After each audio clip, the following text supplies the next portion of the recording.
एक शांत देहाती गांव में राज नाम का एक मेहनती किसान रहता था। उसके दिन मिट्टी जोतने, फसलें बोने और अपने जानवरों की देखभाल करने में बीते। एक धूप भरी सुबह जब राज अपने खेतों में मेहनत कर रहा था, उसने देखा कि एक छोटा घायल पक्षी जमीन पर पड़ा हुआ है। उसका पंख टूट गया था और वह उड़ नहीं सकता था। करुणा से भरकर राज ने सावधानी से पक्षी को उठाया और अपने फार्म हाउस पर ले गया। उन्होंने इसके पंख के लिए एक छोटी सी पट्टी बनाई और भोजन और पानी उपलब्ध कराया। समय के साथ पक्षी का पंख ठीक हो गया और वह खेत में नियमित रूप से आने लगा। पक्षी, एक जीवंत ब्लूजे, राज के जीवन में अप्रत्याशित खुशी लेकर आया। जब वह काम करता था तो यह उसके कंधे पर बैठा रहता था और कृतज्ञता के गीत गाते रहते थे। बदले में राज अपना भोजन पक्षी के साथ साझा करता था और उनके बीच एक अनकहा बंधन बन गया।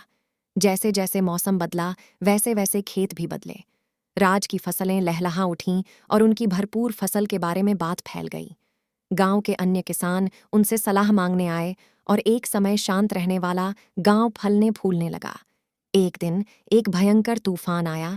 तेज हवाओं और भारी बारिश के साथ राज की कड़ी मेहनत से उगाई गई फसल नष्ट होने का खतरा था। जैसे ही वह जो कुछ बचा सकता था उसे बचाने के लिए दौड़ा, छोटा ब्लूजे आसपास के क्षेत्र से पक्षियों के एक समूह को इकट्ठा करते हुए वापस लौट आया। साथ में वे खेतों के ऊपर चक्कर लगा रहे थे। उनके संयुक्त प्रयास तूफान के काले बादलों को डरा रहे थे।